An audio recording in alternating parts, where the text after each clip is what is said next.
আলুর রোপণ মৌসুম শুরু হলেও জয়পুরহাটে ন্যায্য মূল্য মিলছে না নন ইউরিয়া রাসায়নিক সার। কৃষকের অভিযোগ, টিএসপি, এমওপি ও ডিএপি সার চাহিদা মতো পাওয়া গেলেও বস্তা প্রতি ৩০০ থেকে ৫০০ টাকা বেশি নিচ্ছে ব্যবসায়ীরা।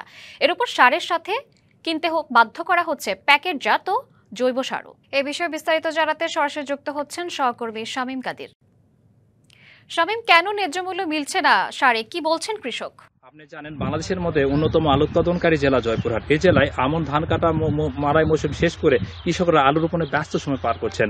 ভরা মৌসুমে সার ডিলার এবং সাব ডিলাররা তারা কিন্তু প্রতি বস্তায় 700 থেকে 750 টাকা বেশি দামে কিন্তু তারা সার বিক্রি করছেন। কৃষকরা অভিযোগ করছেন প্রতি বস্তায় 350 টাকা থেকে 750 টাকা বেশি দরে কিন্তু তারা সার কিনছেন। কৃষকরা বলছেন যে গেলবার তারা আলুতে অনেক টাকা কিন্তু লোকসান গুনেছেন। এবারও যদি তাদের উৎপাদন খরচ বৃদ্ধি হয়, সেক্ষেত্রে কিন্তু আবারও তারা আলুতে লোকসান গুনবেন।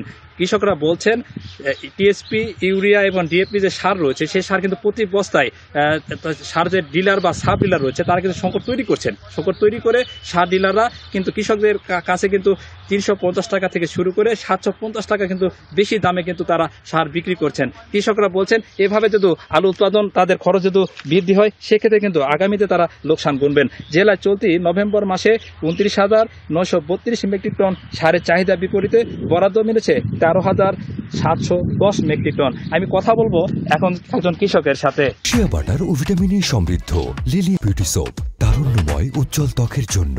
রিমার্ক, আপনি তো এবার আলু রোপণ মৌসুম শুরু করেছেন, তাই না? কৃষকের এবার আপনারা যে সার কিনছেন, কেমন দামে সার কিনছেন?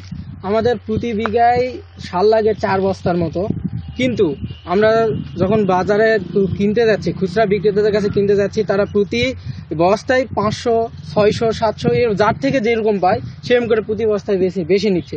আমাদের প্রতি বিঘায় আমি এবার 4 বিঘার মতো আলু লাগাবো। 4 বিঘাতে আমার মিনিমাম লাগবে আমার 16 বস্তা সার, কিন্তু আমি ডিলার পর্যায়ে পাচ্ছি মাত্র 1 বস্তা করে। তো 1 বস্তা করে সার দিয়ে তো আমার হবে না, এখন আমাকে বাইরে থেকে নিতে হচ্ছে। বাইরে থেকে নিতে গিয়ে এখন ওরা বলতেছে যে সরকার যে নির্ধারিত রেট দিছে সেই রেটের থেকে বেশি দিতে হবে।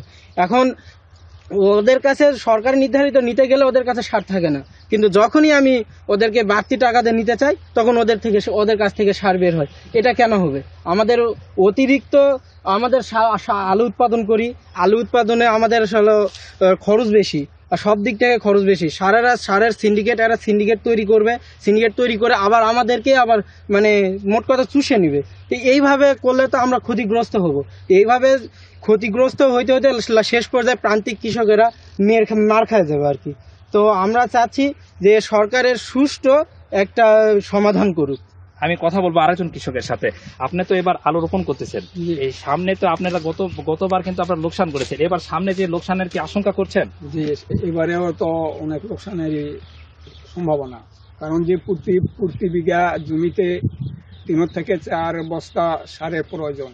সরকারি রেটের থেকে এখন এই সার ঠিক মতো আমরা নিতে গেলে তো ওই ডিলারেরা বা সাব ডিলারেরা আমাদের ঠিক মতো দিচ্ছে না সার। এখন বলিচ্ছে যে সার সংকট, এই সার নাই, ও সার নাই।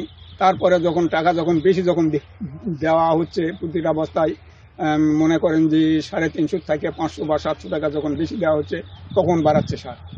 তো এইভাবে তো আমাদের আলু উৎপাদনে তো বিরাট ব্যাঘাতের সৃষ্টি হচ্ছে। আমরা কৃষক মানুষ, আমাদের পর্যাপ্ত পরিমাণে পয়সা করিও নাই, এই ক্ষেত্রে আমরা অনেক মার খাচ্ছি।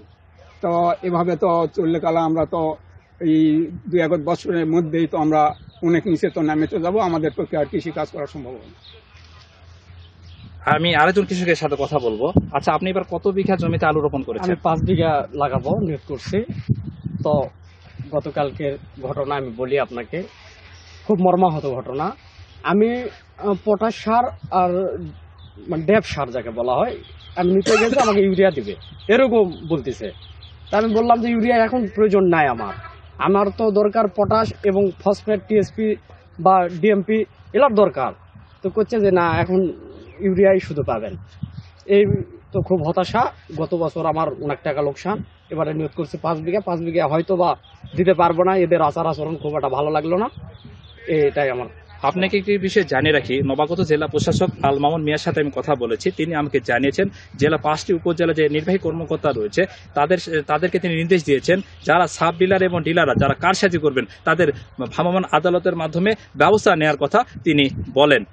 এই ছিল জয়পুরহাটের সার সংকট নিয়ে খবর। শামীম, আপনাকে ধন্যবাদ।